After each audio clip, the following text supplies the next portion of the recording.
Comme l'assassinat du prince héritier François Ferdinand von Habsbourg-Lothringen à Sarajevo en juin 1914, élément déclencheur de la Première Guerre mondiale, une étincelle de ce genre peut faire basculer le conflit Russie-Ukraine dans l'escalade nucléaire à l'issue de laquelle tous probablement iront ad patres. Alors que sur le terrain, la situation se complique, quelle compréhension métaphysique faut-il avoir de cette crise?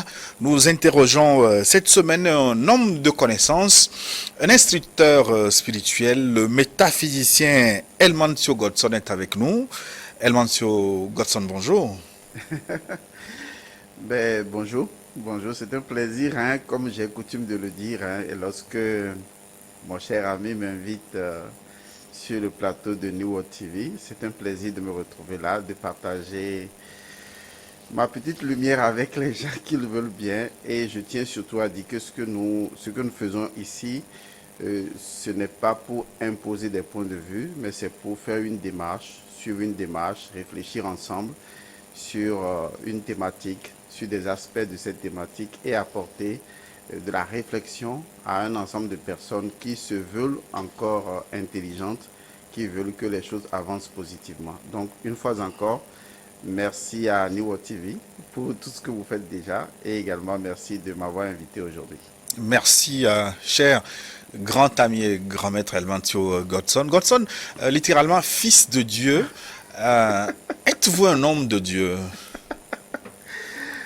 J'ai toujours considéré cette question comme étant très aberrante en fait. Parce que beaucoup de personnes se distinguent d'autres personnes en se faisant appeler homme de Dieu, comme si les autres n'étaient pas des hommes de Dieu. Je trouve que c'est aberrant. En réalité, nous sommes tous, quoi qu'on dise, hein, non seulement des fils de Dieu, des filles de Dieu, mais des hommes de Dieu. Parce que nous sommes constitutifs de deux dimensions, une dimension spirituelle et une dimension matérielle.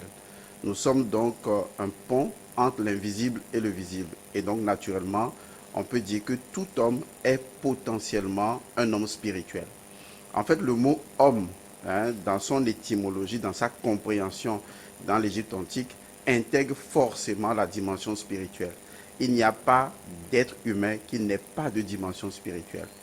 Puisque ce qui le distingue justement de toute autre créature, entre griffes, c'est la dimension de la Mahat. C'est ce qui fait de lui un être humain. Et donc, logiquement, pour moi, tout être humain est un homme de Dieu. Maintenant, il y en a qui en font un métier, voyez-vous, et qui se prénomment homme de Dieu, mais ça ne veut pas dire que les autres ne sont pas des filles de Dieu, des fils de Dieu ou des hommes de Dieu. Nous sommes tous des hommes de Dieu. Ça, c'est important à savoir. Elmancio Godson, donc revenons au conflit Russie-Ukraine. J'ai une première question qui me brûle les lèvres. Je voudrais que vous nous parliez des forces en présence. La Russie, d'un côté, qui affronte l'Ukraine, soutenue par l'OTAN et l'Occident. Sur le plan métaphysique, est-ce qu'on peut identifier les forces en présence? Comment les appelle-t-on? Comment les voyez-vous? Qui sont-ils?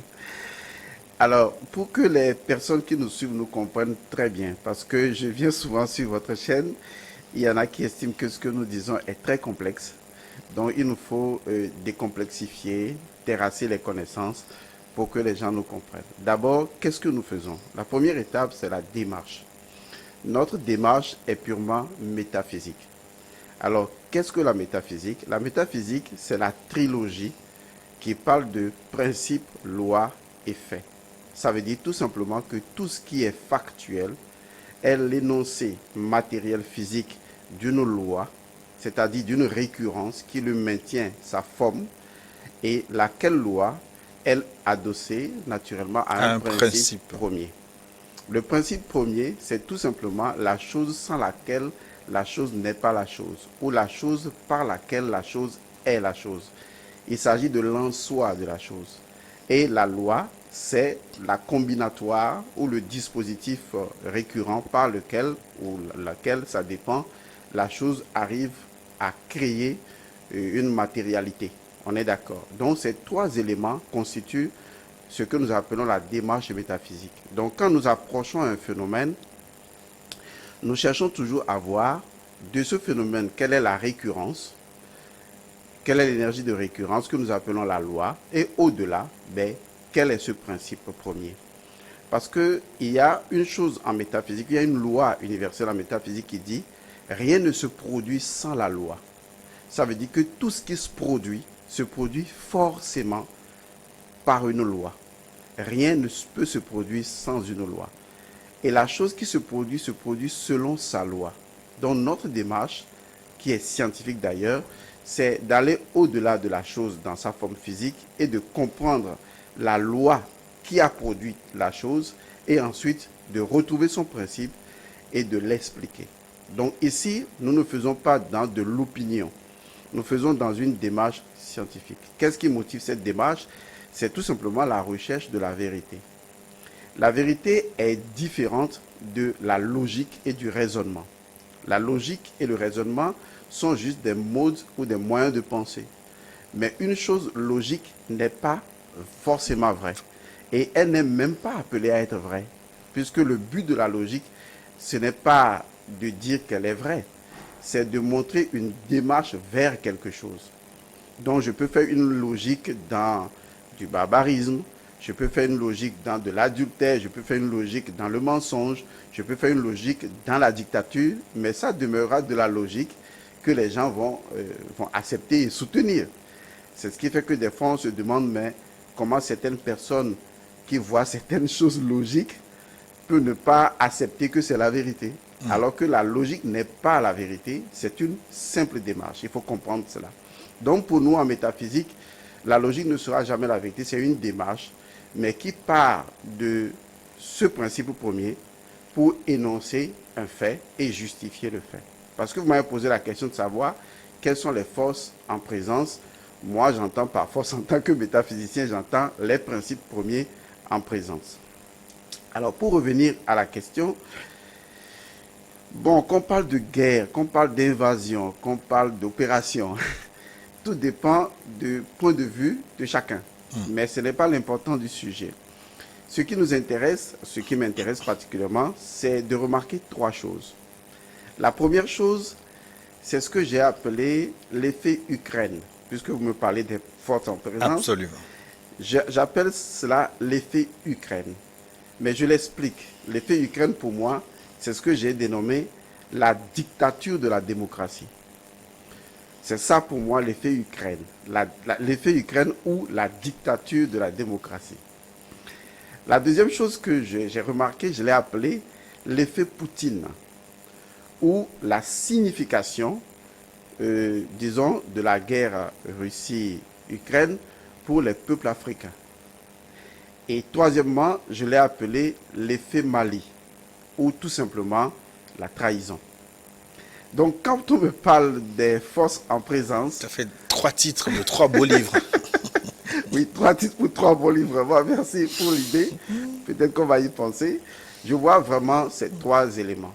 Donc, le premier élément que j'appelle l'effet Ukraine, ou la dictature de la démocratie, pour moi, c'est quelque chose sur laquelle tous les Africains qui se veulent encore intelligents doivent forcément réfléchir. Parce que la guerre en Ukraine se justifie, d'accord, sur le fait de la souveraineté de l'Ukraine. Et on parle de souveraineté lorsqu'on parle justement de ce qu'on appelle la démocratie. Et le peuple occidental se prévaut justement d'être le détenteur de la civilisation démocratique et naturellement veut l'imposer à tous ceux qu'ils veulent. Mais le vrai problème est que pour comprendre le thème de souveraineté, quand on dit que quelqu'un est souverain, quand on dit qu'un peuple est souverain, pour comprendre ça, il faut retourner forcément à l'Égypte antique. Je suis désolé de le dire, mais on n'a pas le choix. Nous ne sommes pas des barbares. Les Africains ne sont pas des barbares. Le peuple africain n'est pas un peuple de bâtards. Il faut bien faire la différence des choses. Il y a des peuples, ce n'est pas une insulte. Le fait d'être bâtard, c'est le fait simplement d'ignorer ses ancêtres ou de blacklister ses ancêtres ou de créer de l'individualisme comme si l'individu pouvait naître de lui-même. Donc nous les Africains, Nous sommes un peuple qui comprenons fondamentalement que nous avons des ancêtres. Et ça ne changera pas parce que ça fait partie de notre dimension culturelle, c'est-à-dire de notre dimension à la fois cultuelle et culturelle. Donc nous ne sommes pas des barbares. Nous sommes des peuples ayant une tradition, une culture. Donc quand on parle de souveraineté en Afrique et qu'on retourne à l'Égypte antique, on voit le premier souverain dans les mythes et légendes de l'Égypte antique, c'est Horus. Horus, même on peut dire Osiris, mais Horus devient donc le premier souverain. Le souverain, il est l'héritier. Il est l'héritier de quoi? Il est l'héritier de la Maat. Il est l'héritier de ses ancêtres. Il est l'héritier des manes ancestrales. Il est l'héritier de la mystagogie égyptienne. Il est l'héritier de l'Énéade. Il est l'héritier d'un ensemble de valeurs. Est-ce que vous voyez?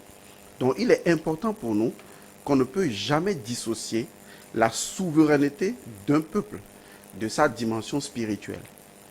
Car la souveraineté d'un peuple s'appuie d'abord et avant tout sur la spiritualité de ce peuple. Vous ne pouvez pas enlever à un peuple sa dimension spirituelle et dire que ce peuple est souverain. C'est un mensonge. Et c'est ce que fait aujourd'hui ce que j'appelle la dictature de la démocratie ou la démocratie à l'occidentale. Parce que l'Occident se repose sur sa morale. L'Occident se repose sur son interprétation des valeurs selon un paradigme qui lui est propre. Et l'Occident veut conquérir le monde avec des valeurs dites universelles et que l'Occident veut défendre par la logique et le raisonnement tant que cela l'arrange et dire si vous n'acceptez pas cela, eh bien vous n'êtes pas démocrate, vous n'êtes pas souverain, vous ne défendez pas votre peuple. Mais est-ce que une démocratie qui refuse à un peuple son identité cultuelle et culturelle n'est-elle pas en elle-même une forme de dictature, une forme d'impérialisme? Parce que comment enlever à la panthère sa nature et le lever tout simplement comme un mouton? Comment enlever à une chose sa nature, ce qui fonde sa nature, son identité, et remplacer son principe premier, biaiser son principe premier par une autre chose? C'est ce que moi j'appelle d'abord de la dictature. Donc on vient nous présenter une autre forme de spiritualité, parce qu'en fait quand on parle de valeurs, on parle forcément de spiritualité, mais les valeurs occidentales sont beaucoup plus de la morale, parce qu'on ne retrouve jamais l'éthique dedans. Et donc cette morale-là ou ces valeurs nous sont imposées. On nous fait croire que la solidarité, tout le monde doit en avoir la même compréhension. On nous fait croire que, telle valeur, l'amour, tout le monde doit en avoir la même compréhension, mais on est dans des paradigmes différents. Le paradigme africain a sa façon d'entreapercevoir les choses. Le paradigme occidental perçoit les choses autrement. On ne perçoit jamais les choses de la même manière. Donc pour moi, la dictature de la démocratie a commencé à partir du moment où un peuple ne peut pas se reposer sur sa propre spiritualité pour énoncer ses propres valeurs et à partir de ces valeurs, créer son système de gestion du pays. Et en quoi l'Ukraine s'est-elle éloignée de son fondement spirituel? Vous savez, il y a quelque chose qu'il faut comprendre dans aussi bien, je ne vais pas parler de la géopolitique, ce n'est pas mon domaine, je vais parler de la géospiritualité. Prenez deux forces, d'accord, contradictoires, comme par exemple le bien et le mal. C'est ce qu'on nous dit, c'est un exemple. Entre ces deux forces, selon la loi naturelle, il y a forcément une troisième force. C'est ce qu'on appelle généralement la force du milieu. C'est-à-dire une force qui devient un mélange entre les deux forces et qui en fait l'équilibre. Vous avez la force de l'OTAN qui cherche à s'étendre jusqu'à une frontière donnée. Vous avez la Russie qui dit, si vous dépassez cette frontière qu'est l'Ukraine, nous aurons un problème. Ce qui veut dire que l'identité de l'Ukraine change. La souveraineté de l'Ukraine est liée à sa position géospirituelle et géopolitique. On ne peut pas concéder la souveraineté à l'Ukraine de la même façon qu'on concéderait la souveraineté au Togo ou à n'importe quel pays. La souveraineté se justifie par rapport à votre milieu géographique, par rapport à votre position géographique.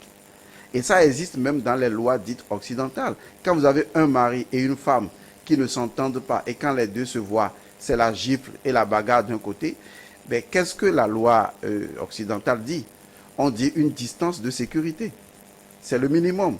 Ça veut dire que quand vous avez deux forces antagonistes, il faut forcément créer une troisième identité qui devient une zone neutre. D'accord? Une zone neutralisée que les deux ne peuvent pas franchir. Et donc pour Poutine, le vrai problème, c'est au-delà de la politique de l'OTAN, c'est surtout, disons, les valeurs que prône l'OTAN. Parce que Poutine veut conserver une certaine valeur que l'Occident a perdue. Car la crise qui se produit aujourd'hui à l'Occident se répand dans le monde comme un virus. Puisque ce que l'Occident a perdu, c'est la dimension de son éthique.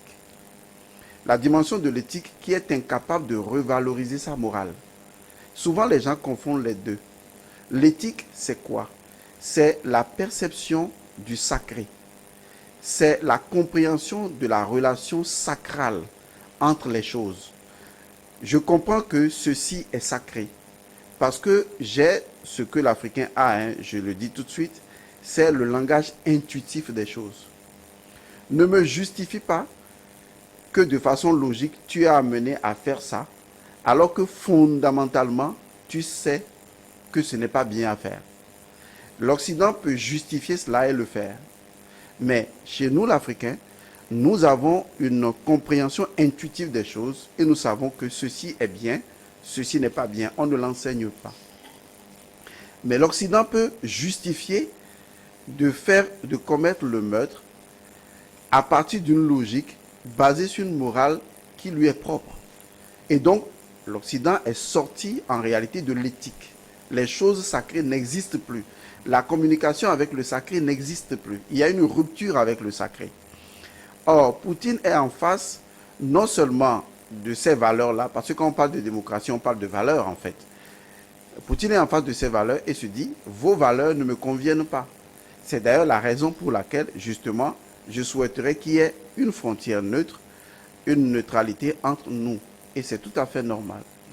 Mais étant donné que l'Occident est une morale impérialiste qui ne vit que par la guerre et par la possession et que par la destruction, par l'imposition aux autres d'un idéal qu'on se veut universel, eh bien l'Occident va vouloir s'étendre et l'autre lui dit non. Donc ce que je veux vous faire comprendre, c'est que quand vous êtes né d'une famille et que vous êtes, excusez le terme, un bossu, vous assumez votre identité de bossu. Quand vous êtes né dans une famille et que vous êtes né d'une certaine manière de cette famille qui possède, disons, une histoire, vous avez la responsabilité spirituelle d'être ce que vous êtes. Aujourd'hui, l'Ukraine, sa position géographique, géopolitique, fait qu'elle doit fondamentalement être une zone neutre pour que des forces antagonistes n'entrent pas en collision.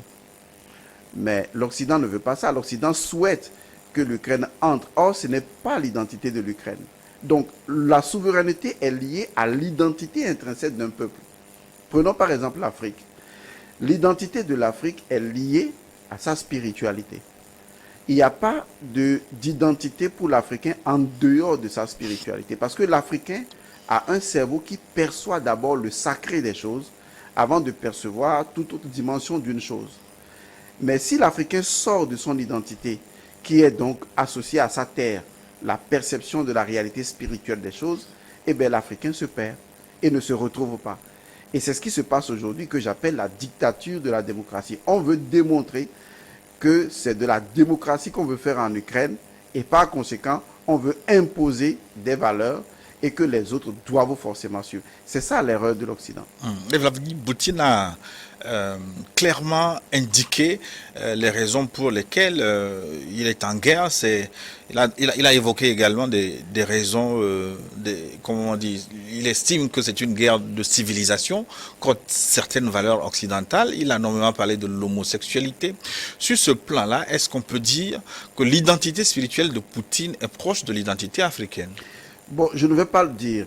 Parce que, en fait, l'identité est liée, disons, à chaque peuple. C'est-à-dire que chaque peuple perçoit la relation avec l'invisible à sa façon.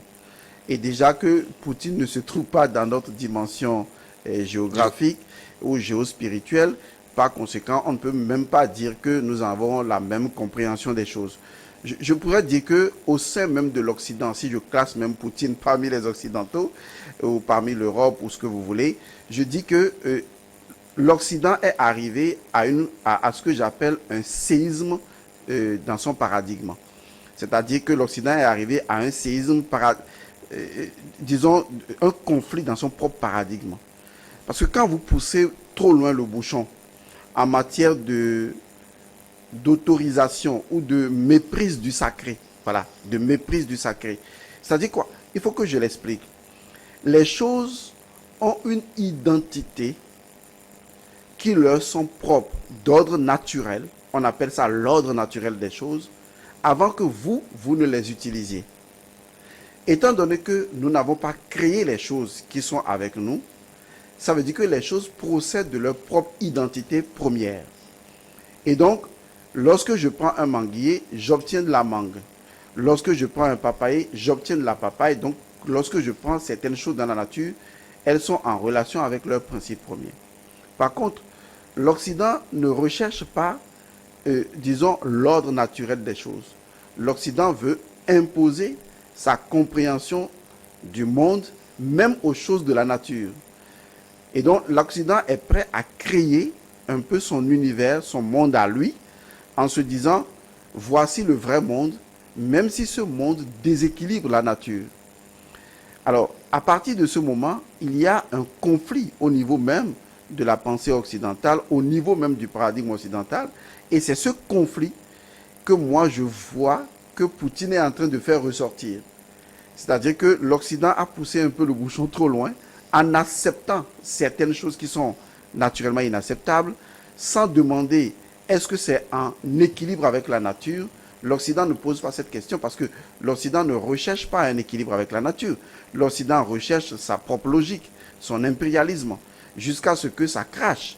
Et donc l'Occident n'a pas cette dimension du sacré qui lui dise la seule chose valable dans l'univers, c'est l'équilibre. Parce que si je sais que c'est l'équilibre qui prévaut dans la nature, toute action que je veux poser doit d'abord me questionner sur l'équilibre des choses. Est-ce que ce que je fais est en équilibre avec la nature? Est-ce que c'est en équilibre avec la chose que je veux modifier? Mais l'Occident ne prend pas cela de cette façon. Pour l'Occident, la nature est sauvage. Je veux civiliser la nature. Je dois même obliger la nature à aller dans ce que moi j'estime être, alors que je suis de la nature. Je fais partie de la nature et la nature peut me broyer à tout moment. Mais l'Occident veut dominer la nature. Vous voyez, on n'est pas dans le même paradigme. Chez l'Africain, on ne veut pas dominer la nature. On veut être en harmonie avec la nature. On veut créer une interaction harmonieuse et équilibrée avec la nature. C'est pour cette raison que quand on prend de la nature, on donne à la nature. C'est comme ça que nous, on réfléchit. Mais chez eux, ce n'est pas comme ça. On prend de la nature. On absorbe de la nature. On prend les ressources. On fait ce qu'on veut. Jusqu'à ce que la nature commence à créer des désordres. Et là, on fait la surdité. Lorsqu'aujourd'hui, on fait la sourde oreille, lorsqu'aujourd'hui, il y a des raz-de-marée, il y a des pluies diluviennes qui déséquilibrent certains pays, mais tout cela est lié à quoi? Lorsqu'on fait des essais nucléaires un peu partout dans le monde, lorsqu'on fait la course à l'armement, est-ce que toutes ces choses n'ont pas de conséquences sur la nature? Mais l'Occident ne réfléchit pas à cela. Pour l'Occident, c'est sa morale qui compte. Et sa morale n'est pas la morale de la nature. Sa morale n'a pas forcément d'équilibre avec la nature. L'Occident se crée son univers et va maintenant agresser la nature.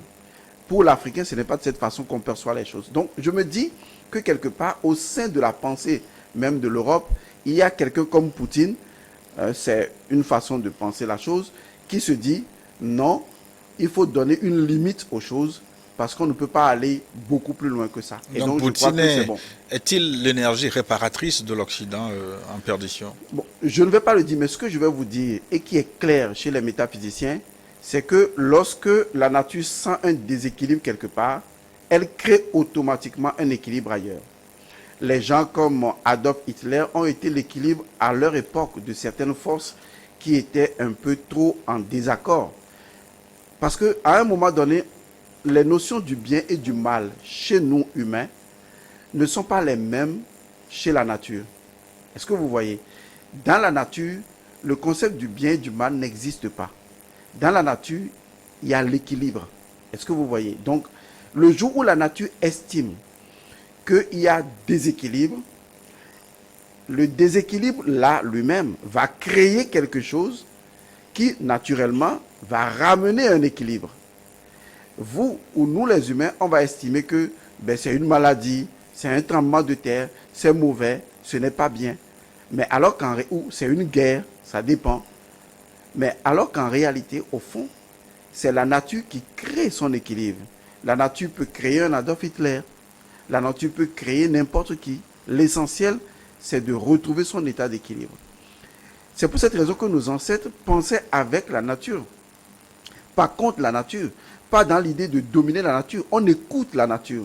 Parce que quand on agit avec la nature, c'est comme si j'agis avec mon ami Gilles et que je pose des actes, mais que mes actes, je ne réfléchis pas en me demandant, mais qu'est-ce que ça a comme effet sur lui? Mais le jour où lui, il en aura ras-le-bol, ce sera peut-être un excès de colère ou une façon de réagir.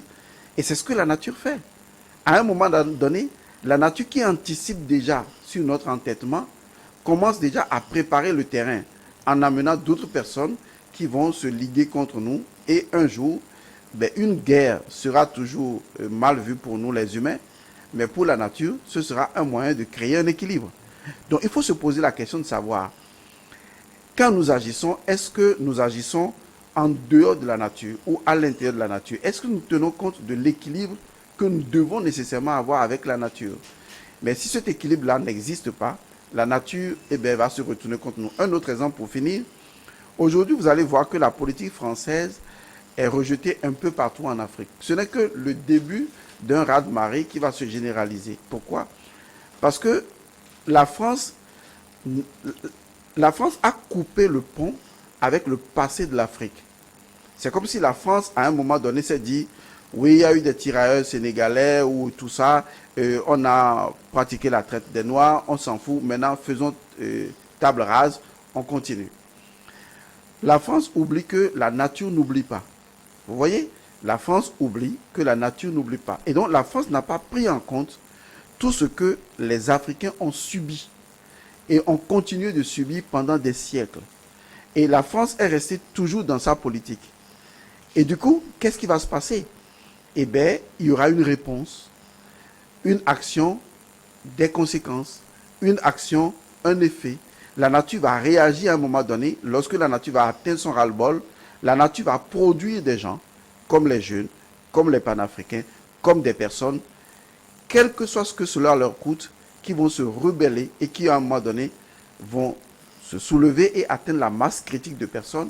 Et c'est ce qui se passe. Vous renvoyez la France du Mali, vous renvoyez bientôt la France du Niger, vous renvoyez la France du Burkina. Du Burkina, vous renvoyez la France du Bénin, parce que ça va se généraliser. Parce qu'il y a comme, je vais vous le dire, l'âme humaine n'oublie pas. Il faut que les gens comprennent que l'âme humaine n'oublie pas. Dans les traditions africaines, on le sait. C'est-à-dire que les blessures de vos ancêtres, vous les portez. Les blessures de nos ancêtres, on les porte en nous. L'âme n'oublie pas. Ce que nos ancêtres ont subi depuis des générations, la blessure est en nous. Et à un moment donné, trop de blessures, à un moment donné quand même, ça crée une crise de la conscience. Et tôt ou tard, c'est ce qui va se produire. Et la France, comme je l'ai dit, et la plupart des Occidentaux, ne prennent pas en compte cette dimension du sacré des choses. Et poussent souvent le bouchon trop loin.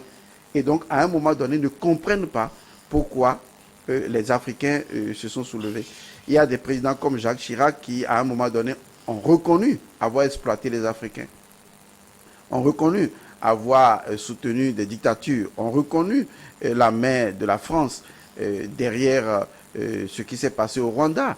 Et donc, ça veut dire que, vous voulez me dire que tous ces morts-là, toutes ces choses-là qui se sont passées, la nature l'a oublié? C'est impossible.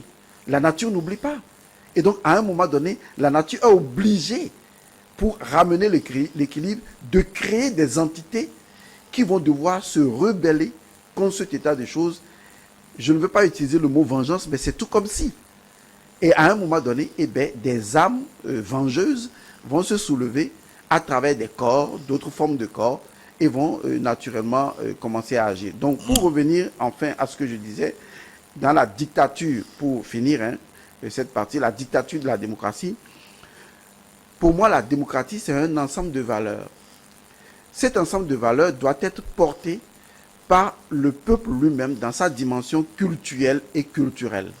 C'est-à-dire notre façon de vivre le sacré, notre façon de percevoir les valeurs et de les partager dans notre espace géospirituel. C'est ça qui fonde notre démocratie. Nous ne pouvons pas importer des valeurs qui appartiennent à l'Occident et les adopter de facto comme étant des valeurs démocratiques. Ça, ce n'est pas le développement. Et une telle démocratie ne fera jamais le développement. Ça, c'est de l'enveloppement. Ça, c'est de l'équipement. Ça, c'est de la construction des routes. Mais le véritable développement, c'est l'épanouissement des âmes. C'est l'épanouissement des consciences. C'est la résolution de la questionologie universelle. Est-ce que les peuples sont heureux? Mais tant que les peuples ne sont pas heureux, on ne peut pas dire qu'ils sont développés. Ce n'est pas quand les peuples se retrouvent dans des murs embellis ou sur des routes embellies qu'on peut dire que le peuple est heureux. Le peuple est heureux dans son âme. Est-ce que le peuple est heureux? Si le peuple n'est pas heureux, cette démocratie ne marche pas. Et le peuple n'est heureux que lorsque le peuple se retrouve identitairement dans les valeurs que prône la démocratie, dans les valeurs qui sont les nôtres, qui sont partagées. Donc, importer une démocratie à l'occidental, ce que moi j'appelle la dictature de la démocratie, et la démocratie est devenue aujourd'hui une forme de dictature, parce qu'on vous l'impose. On vous l'impose à travers des organisations internationales, à travers des ONG, à travers des structures, des structures financières. On vous impose la démocratie. Et on vous impose un modèle de démocratie. Ce qui veut dire qu'en fait, cette forme de démocratie est un piège, c'est une illusion, c'est une arnaque. Je l'ai déjà dit ici une fois, plusieurs fois. J'ai dit que la démocratie est une arnaque. Nous devons créer notre démocratie à partir des valeurs qui sont les nôtres. Nous devons pondre notre démocratie à travers les valeurs qui sont les nôtres, à travers notre histoire, à travers nos ancêtres, à travers les mannes de nos ancêtres, à travers notre perception, notre paradigme à nous. Mais tant qu'on n'est pas dans ce schéma-là, de par notre positionnement géopolitique, géospirituel, eh bien, ce qui se passe en Ukraine, eh bien, c'est ce qui va se passer dans la plupart des pays. Elmantio Godson, je vais vous relancer tout à l'heure sur une force en présence dans le conflit Ukraine que vous avez identifié. Je ne sais pas pourquoi. Vous avez parlé du Mali qui trahit. Je vais vous relancer là-dessus. Non, je n'ai pas dit que le Mali trahit. Il ne faut pas qu'on me déforme.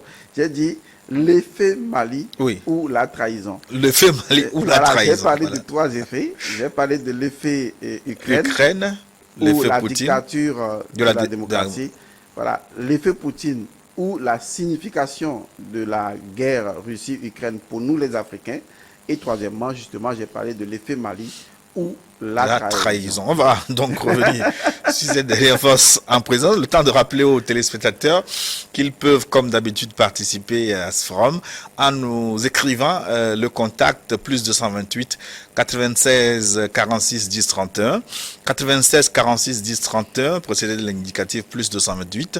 Écrivez-nous, apportez vos contributions, vos suggestions. Pas d'appel, écrivez-nous donc via WhatsApp et le grand maître sera le plaisir de vous répondre. Aujourd'hui, nous parlons du conflit Ukraine-Russie, la signification métaphysique de ce conflit, notamment pour les Africains. Et M. Godson, avant de revenir donc sur l'effet Mali ou la trahison, nous sommes à un mois exactement de la Coupe du Monde, le 20 novembre, ça commence à Doha, à Qatar. New World TV est le détenteur exclusif des droits de la Coupe du Monde pour les pays d'Afrique subsaharienne francophone, Félicitations. pour les droits payants et les droits free-to-air pour toute l'Afrique subsaharienne. J'espère que vous êtes prêts, vous. Bon, il faut dire que je ne suis pas un grand amateur de... Non, pas de football. J'adore le football, d'accord? D'ailleurs, je suis un bon joueur, hein. Je suis un bon Ça, je gaucher. ne sais pas. Je sais que vous êtes un bon taekwondo, mais Non, un bon footballeur, ça, je ne sais pas. non, j'ai pratiqué beaucoup de choses, hein. Je suis un maître d'arts martiaux chinois.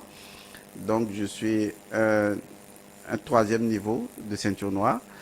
Et donc, je pratique également le football, hein. Je pratique et le football et le maracana. D'ailleurs, je suis un bon gaucher. Donc, j'aime jouer, mais je ne suis pas un amateur de regarder le football. Mais parce que Vous ma préférez chaîne, être acteur, hein? je préfère être acteur, exactement. Je préfère vraiment être acteur.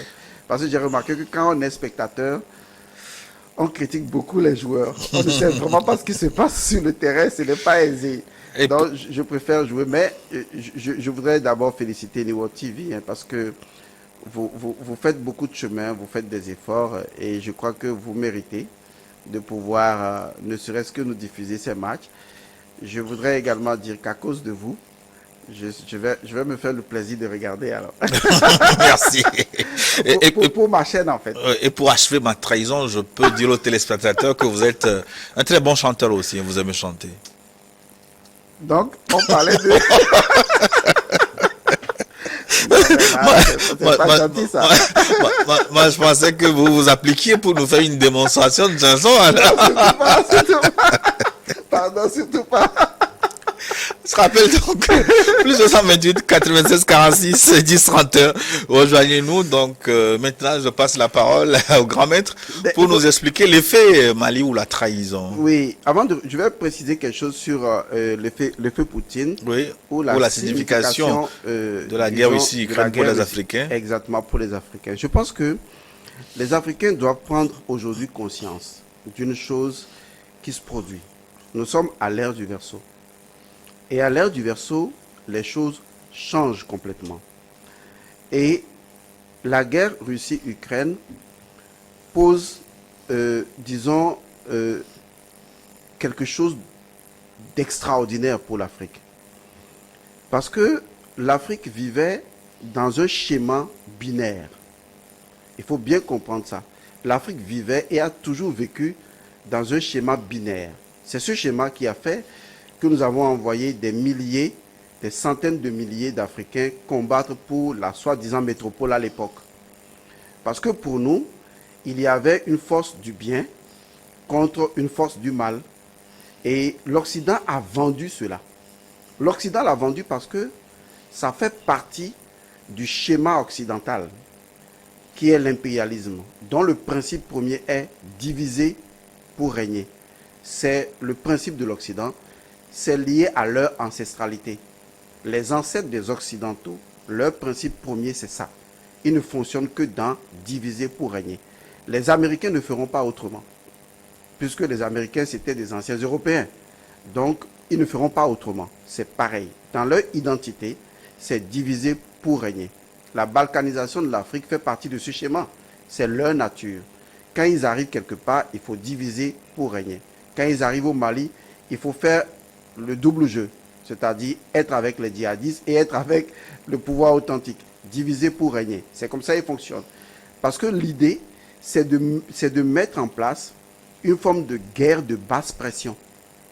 Parce que tant qu'il y a de la guerre de basse pression, ça leur permet d'avoir la main libre pour piller les ressources. Vous voyez? Et cette façon de fonctionner de l'impérialisme en général est stratégique pour l'impérialisme. C'est ce que j'appelle instaurer la peur. Il faut que les gens vivent constamment, continuellement dans la peur. Autrement, on ne peut pas les éloigner de ce qui est important et piller ce qui est important. Donc, commencez à comprendre que si vous voulez relationner, nous voulons relationner avec les Occidentaux, leur principe premier de fonctionnement, ce sera toujours diviser pour régner. Ce n'est pas moi seul qui le dis, hein. Les Amérindiens, les Indiens, entre-temps, appelaient comment les Européens? Vous savez comment ils les appelaient? Non. Ils les appelaient les visages pâles à la langue fourchue. C'est comme ça qu'ils les appelaient. Les sages Sioux les appelaient les visages pâles à la langue fourchue. C'est-à-dire que c'est des gens, quand vous les regardez, ils ont toujours un double langage. Toujours. Ils auront toujours un double langage. Et si vous ne percevez pas le double langage qui émane d'eux, vous allez tomber dans l'erreur. Et c'est ce que l'Occident nous a vendu tout le temps. À savoir, il y a un camp du bien auquel eux ils appartiennent et un camp du mal auquel appartient l'autre. Donc nous avons joué leur jeu tout le temps. Nous avons été moulés dans ce paradigme. Et ce paradigme remonte à très loin. Ça remonte avec la colonisation et le système des troisièmes. On nous a vendu une religion dans laquelle il y a les forces du bien contre les forces du mal. Il y a un Saint-Michel qui lutte contre un diable. Tous les schémas, aussi bien religieux, spirituels, religieux, prônés par l'Occident, sont basés sur ce concept binaire. Il y a les forces du mal et les forces du bien. Un jour, les forces du bien finissent toujours par triompher. Regardez les films qu'on nous prône. Les films que vous regardez, c'est pareil. Il y a toujours le méchant qui finit par disparaître. Il y a le bon qui est choisi selon des mérites donnés. Même si ce bon-là, il tue les gens, mais il tue les gens pour une bonne cause. Mais il est bon quand même. Donc, on a toujours vécu dans ce schéma binaire-là. Le dualisme. De dualisme. Et ce dualisme a été vendu comme étant la vérité. Parce que c'est également la base du fonctionnement de la logique. Est-ce que vous voyez? Donc, on a été pris au piège par cela. Et on a renoncé à notre propre dimension spirituelle et culturelle ancestrale au profit de ce paradigme occidental. Mais on s'est leurré. Et donc, ce que j'appelle l'effet Poutine, c'est justement la prise de conscience par les Africains du fait qu'il faut sortir de ce fonctionnement, de ce paradigme binaire. Absolument. Le monde n'est pas binaire. Et ça, les Africains doivent le comprendre maintenant. C'est-à-dire qu'il n'y a pas une force du bien contre une force du mal. D'ailleurs, dans notre tradition, le bien et le mal n'existent pas. Je suis désolé de le dire. Le bien et le mal n'existent pas. Vous prenez les mythes et les légendes de l'Égypte antique. Seth, le dieu sétien, qui est considéré comme le mal et qui veut prendre la place de Horus, le souverain, ben, il est également considéré comme une force du bien, puisque c'est lui qui prête sa puissance, sa grande puissance, au dieu Ré pour lutter contre la fin du monde. Donc, un dieu à la fois tricheur, voulant prendre le poste du souverain, mais qui, en même temps, protège l'humanité contre l'extinction finale. Donc, pour nous, dans le bien se trouve le mal, comme dans le mal se trouve le bien. Donc, pour nous, le bien et le mal ne sont pas des concepts absolus. Mais on nous les a vendus et on a cru à ça. Regardez aujourd'hui au Togo. Moi, je prends mon petit pays, le Togo. Même si c'est grand d'esprit et que les dirigeants n'ont pas encore compris la grandeur de l'esprit du Togo, mais on en parlera dans une autre émission. Lorsque vous prenez mon pays, par exemple, qui est le Togo, dans votre propre quartier, un dimanche, vous n'allez pas à la messe, vous êtes à Bossang, vous êtes diable. Mais si vous allez à l'église, même si vous faites semblant d'y aller, ben, vous êtes du côté de Dieu. Donc, en fait, ce schéma-là, qui a été imposé par le système de troisième, ce schéma s'est répercuté de façon fractale sur l'ensemble de nos systèmes, sur l'économie, sur l'éducation. On nous a dit que tout ce qui est africain est diable. Donc, vous ne pouvez plus aller au village pour honorer vos ancêtres, c'est diable. En fait, c'est comme ça qu'on a créé le monde. Et ce monde bipolaire a endommagé notre système cérébral de fonctionnement. L'Africain doit saisir, dans ce que j'appelle l'effet Poutine, l'Africain doit saisir le fait que cette guerre Russie-Ukraine signifie pour lui la fin de la bipolarité et la mise en place d'un paradigme multipolaire où il n'y a pas de vérité dans la logique et le raisonnement, il n'y a de vérité que dans le sacré, dans l'éthique des choses. C'est important, l'éthique des choses.